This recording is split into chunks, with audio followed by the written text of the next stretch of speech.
Hello and welcome to The Nexus. On today's show, we're looking at how Prince Harry and his wife Meghan are making a fortune in the United States. We've invited them onto the show, seriously, but we've had no response, and that's probably a good thing because we couldn't afford them anyway. They're now reportedly charging $1 million per appearance, and that is just online. But the really big news is that they've signed a $100 million plus deal with Netflix to make programs that, quote, inform and give hope. It seems their decision at the beginning of the year to ditch their royal duties is really paying dividends. Meanwhile, the UK is going through some tough times. The ordinary Brits they left behind are dealing with the coronavirus, deaths in care homes, soaring unemployment. But hey, at least they can look back at 2018 when they paid $43 million for Harry and Meghan's wedding. Are the Sussexes abusing their royal connections? Should they be partnering with a company that's accused of exploiting young children? And what does the Queen really make of all of this? In a moment, we'll hear from Her Majesty's former press secretary, Dickie Arbiter.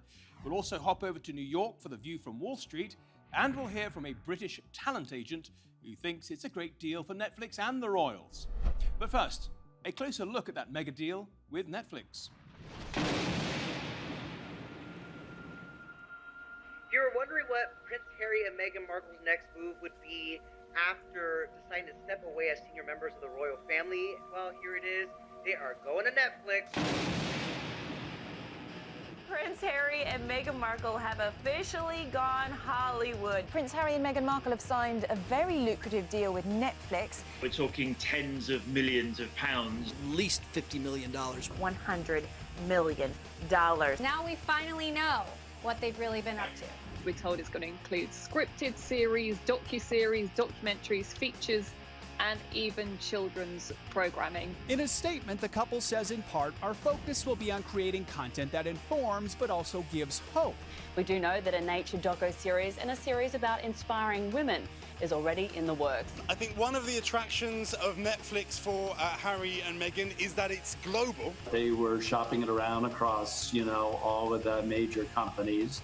And I think we really put together the best complete package. Television and film is one of the most effective ways to influence people, right? Mm-hmm. And they're very well aware of that. It's something that I look forward to being a part of, and being a part of using my voice in a way that I haven't been able to. Sorry, I'm not shouting out. Do you think if he wasn't Prince Harry and she wasn't Meghan from Suits who married Prince Harry, Netflix would have given them more than £1.50? They have been given this deal because of who they are and not what they have proved they can do.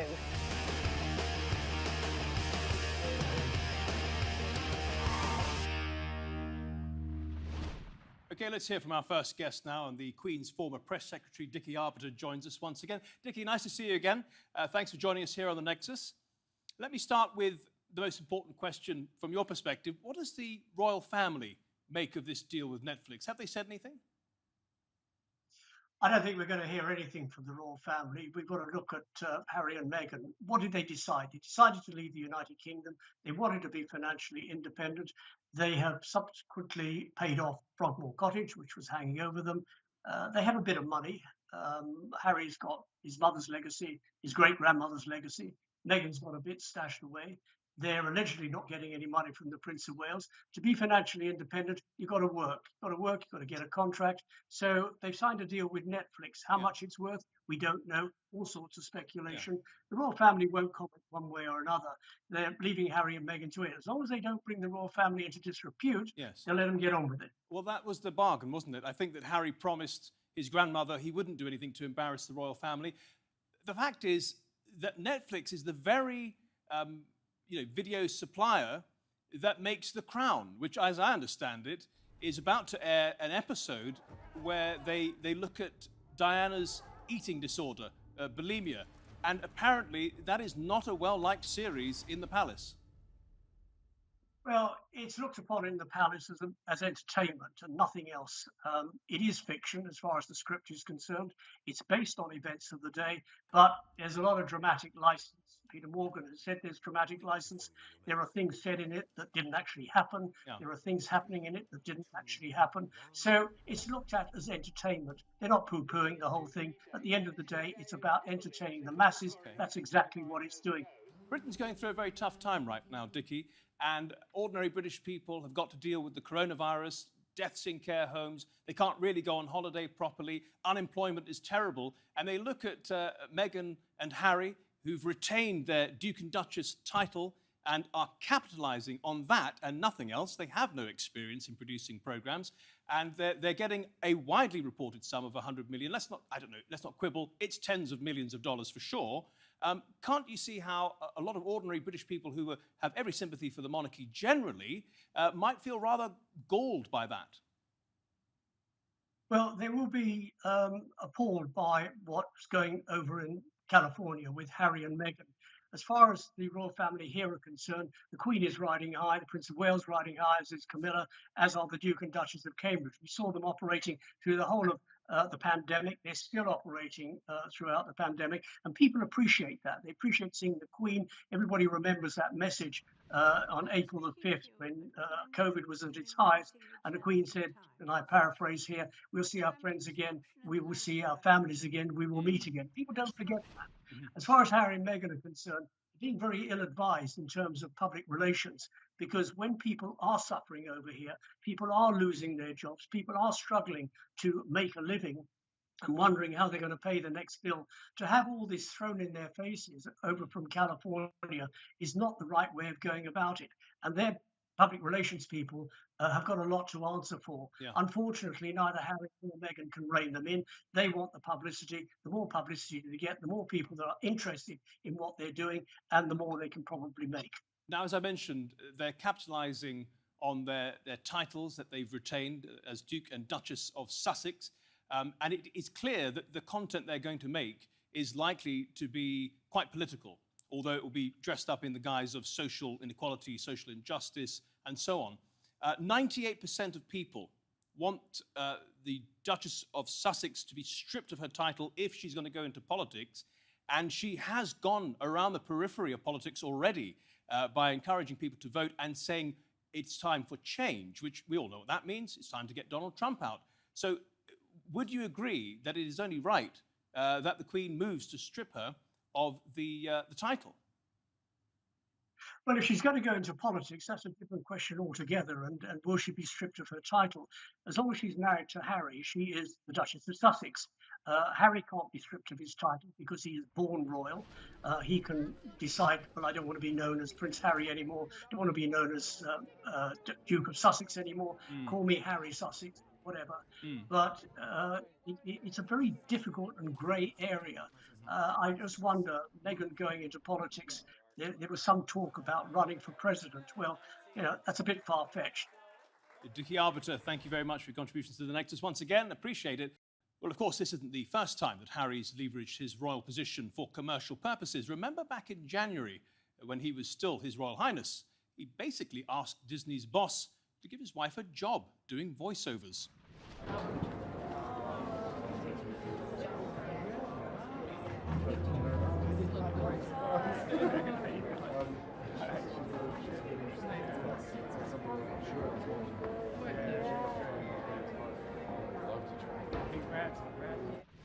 And that's exactly the kind of royal privilege that Netflix is looking to cash in on. Harry can just stroll up to top executives while his wife chats casually to Beyoncé.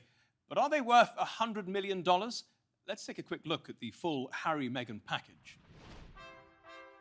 Here's what makes Harry and Meghan so valuable to Netflix. First, they're instantly recognizable. Harry's mother, Diana, was arguably the most famous woman in the world. His grandmother, the Queen, ditto. Their wedding was watched by nearly 2 billion people, and it elevated the profile of a somewhat run-of-the-mill actress to a globally recognized figure. Although they've stepped back from their royal duties, they retain the title of Duke and Duchess of Sussex, which opens doors. And thanks to their royal status, they have powerful friends like the Obamas, who also secured a lucrative deal with Netflix a couple of years ago. So the pair have the profile and connections to interview pretty much anyone, to attract the best filmmakers, and grab the headlines for their original content. And this is exactly what Netflix needs to get more and more of us to subscribe to them and not to their rivals Amazon, Apple, Disney, and the rest. Okay, let's bring in our next two guests now. Professor Jonathan Shellett, who is a prominent talent manager here in the UK, and Corey Hale, a business journalist in New York. Thank you, both of you, for joining us here on The Nexus. I know you've got quite different views about this. Let's bring it out. Corey, you don't think they're worth anywhere near $100 million. Why? Yes, I absolutely don't. Well, I think it's something that anyone can easily see. What experience do they have in creating content? And Netflix is a company that's hemorrhaging money when it comes to creating new content, and they can't just necessarily afford to shell out $100 million just because one half of the couple was born royal. Well, Jonathan has quite a different view. You've been quoted in the New York Times as saying the value of this signing to Netflix is unquantifiable. What do they bring to the table? Well, I don't see how Corey can take a view of what Netflix should and shouldn't buy and what's of great value to Netflix, because Corey doesn't work for Netflix. In the opinion of Netflix, when it comes to the portfolio of program makers they offer their subscribers, they're going to be a valuable group of people to have. I think they're going to bring access to a great number of filmmakers. They're very creative, so they'll have many ideas. And as Netflix spreads their footprint around the world, having Harry and Meghan as ambassadors for Netflix is going to be very valuable to Reed Hastings. In fact, when Reed Hastings was announcing it, he looked like a child in a sweet shop. He was so excited by his latest signing. He did, but I think, Corey, what you find rather galling is that they're considered to be anywhere near as valuable as the Obamas. No, not anywhere close. The Obamas, of course, inked a deal around the same sort of value, around that $100 million mark. And it's easy to say, yes, that I don't work for Netflix, but neither do you. And I can say from an American perspective, which is Netflix is an American company, that the Obamas are significantly more valuable to the Netflix brand internationally than the royals ever would be. I would say, in answer to your comment, Netflix is an American company. You're quite right. It is a great American company, but they're also a global company in terms of their audience. I don't think that when they're thinking about their programming, they're just thinking about America. I also don't think it's right, and certainly Netflix wouldn't do this, is they wouldn't compare them to the Obamas or, for example, Oprah Winfrey or any great actor who comes to their network. What Netflix are doing is offering a portfolio of programming to subscribers around the world, and they want complementary programming, and they also don't want people that appeal being available, for example, via Amazon Prime or Disney Plus. So if, for example, Harry and Meghan were to sign to Amazon Prime, that would be a big problem for Netflix. And I think if you're a potential subscriber to Netflix, you've got the Obamas, you've got Harry and Meghan, you've got Oprah Winfrey, you've got amazing sport, you've got amazing live events, then I think the proposition for Netflix selling more subscriptions becomes even more desirable. Can I quickly jump in here, Jonathan? The British people don't seem to be very excited about it. A new poll found that around 84% of Brits were either not interested at all or not very interested in viewing their shows. Barely 1 in 10 said they were fairly interested, and around 3 in 100 people, 3%, said they were very interested. A few lost souls don't know what to say to that question. If the Brits aren't interested, how do you expect the Americans to be interested? I don't actually think it's true the Brits aren't that interested. A lot of the Brits don't like them. That's different than not being interested. I think Brits are very interested in talking about them and very interested in watching them and then criticising what they do, because the British tabloids and the online media can't get enough of them. Yes, it's all negative, but it's certainly lots of interest. And there's a big difference about people who aren't interesting to anybody and not being liked. It's better to not be liked than people think you're vanilla. Well, Jonathan, that was the question posed, whether they were interested or not, whether they liked them. What do you think, Corey? You think the Americans will like and enjoy and eat up all of their content? As I'd like to say, the Americans had no idea really who Meghan Markle was before she decided to get hitched to Prince Harry. That was something that really the British people made a much bigger deal than we thought over here in America. However, I'd like to go back to a couple of points that our other guests made, which is talking about how the Obamas would never be compared to the royals. Of course they wouldn't be. The Obamas are actually working people, and they have done a lot of stuff for the American people. Not to mention, most importantly, they've actually created content already for the platform. They deserve to be in that spot. This is not something that necessarily Harry and Meghan deserve to be. Jonathan. And on the point about international, let me just make this point about international subscribers. Right now, Netflix has 197 million subscribers. The majority of those are US subscribers. That is where they are making the majority of their money. When they start to tap in more to these emerging markets, which is where, of course, their next growth is going to be, they're not going to be able to get those same sort of returns or residuals. So they are banking on people in the UK, people in the US to get behind whatever content it is that Harry and Meghan come out with, and I don't see that happening. Fair enough. I can't. If that's what you don't see happening, I guess none of us can predict the future, but Netflix can see it happening. I also think that your comment about the Americans not being that interested, I seem to remember when we did have the royal wedding, the American networks broadcast it, and they got more viewers of the royal wedding in America than they did in Britain. So I think the American networks, there were too many in London at the time of the wedding. They completely bombarded our country because the American networks couldn't get enough of Meghan Markle. But I would also add that when I say they're not comparable to the Obamas, you're absolutely correct. The Obamas are completely amazing people. You're absolutely correct. They're working people. And I think the whole world is united in thinking the Obamas are probably one of the greatest couples at the start of this century. And when I say they can't be compared, what I mean by that is what Netflix want is very different sets of people. So they want people who complement each other, not compared. They want different people who give a very different proposition. And I think when it comes to Netflix going to developing markets, for example, the British Commonwealth, which I think is 80, 90 countries, and the British Commonwealth have got a lot of interest, for example, the British royal family, when they can turn up with Meghan and Harry in those countries, that's going to be of great appeal. When Netflix is trying to have a proposition to Australia or Canada, where the Queen of England's still Queen. You know, Meghan Markle, whatever she wants to call herself now, the reality is her father-in-law is going to be the next king, her brother-in-law is going to be the next king after that. Yeah. So she'll always have the magic that goes with being part of. But Jonathan, that brings us to the next point, and you've skirted around it a little bit, Corey, about being given the job and the deal on merit. Let's take a look at their mission statement. Our focus will be on creating content that informs but also gives hope. Now, Jonathan, in 2020, most people are thinking that the type of idyllic society be one where it is a meritocracy.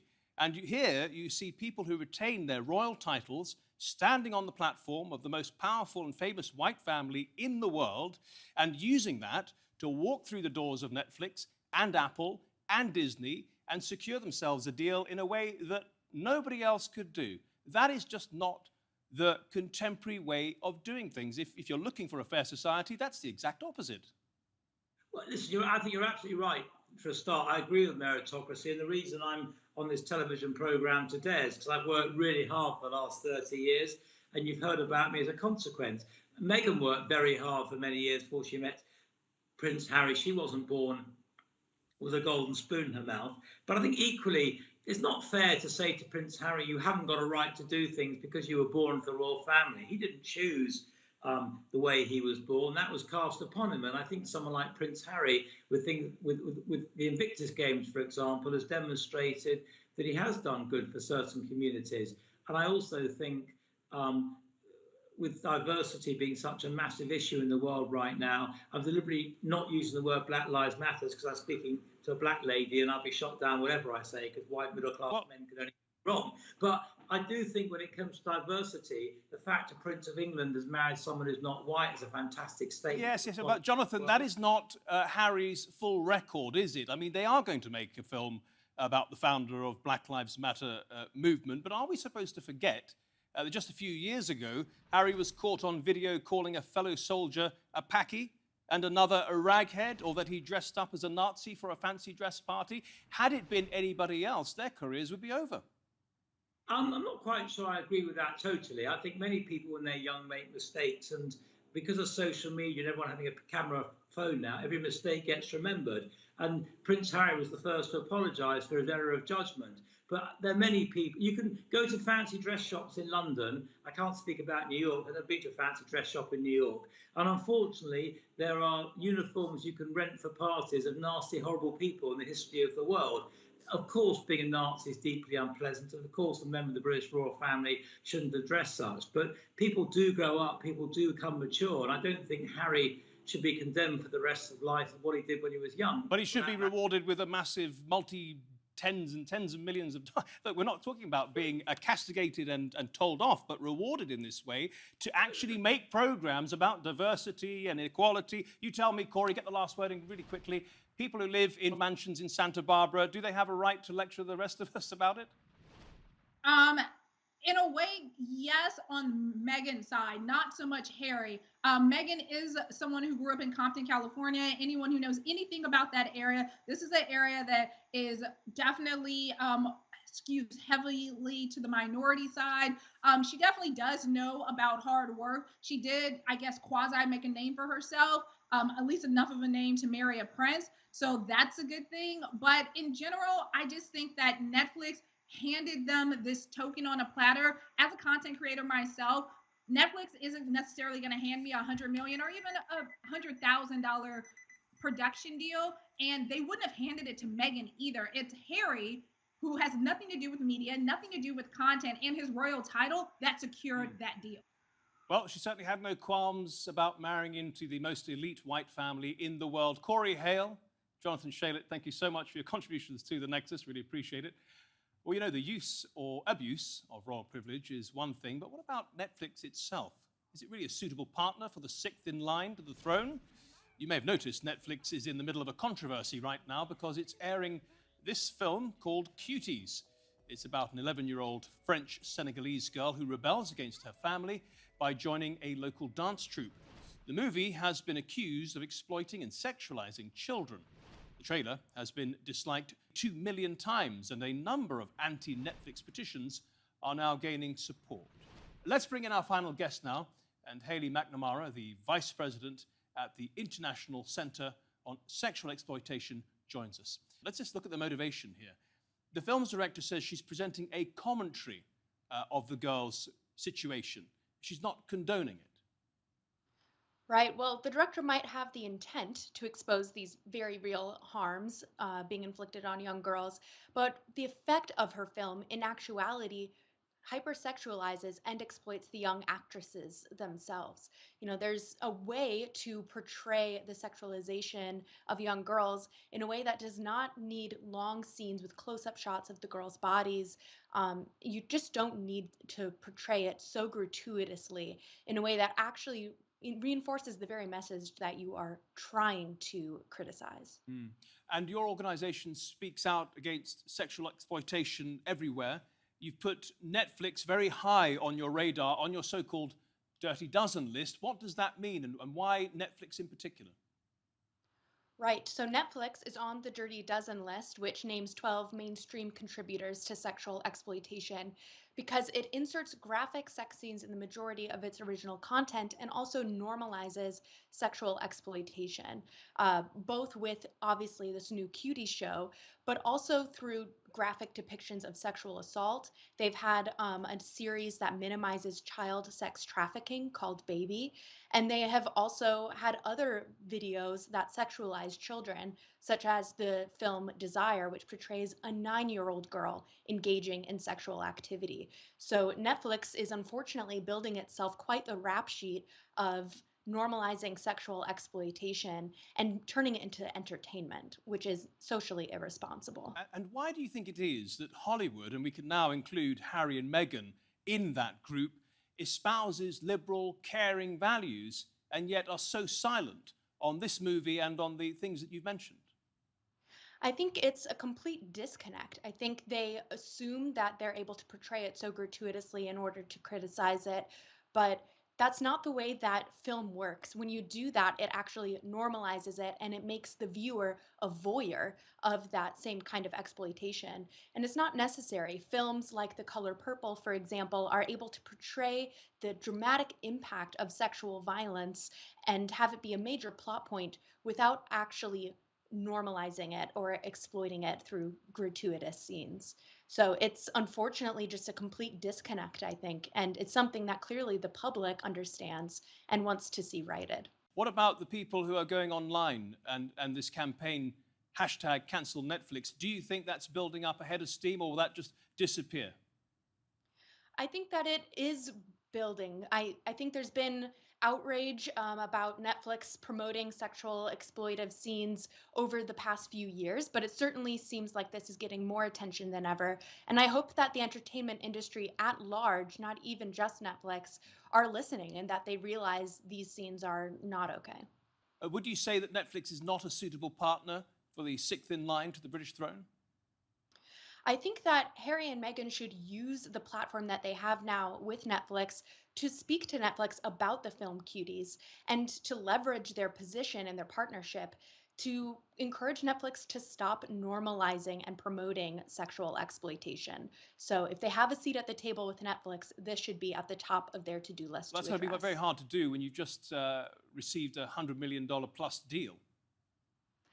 It might require a bit of courage. Hayley McNamara, thank you so much for your contribution to the Nexus today. And thank you at home for watching. Remember, you can see this and all our previous episodes on our channel on YouTube. Just type in Nexus TRT World, and you should find all our content there. Until next week then, goodbye.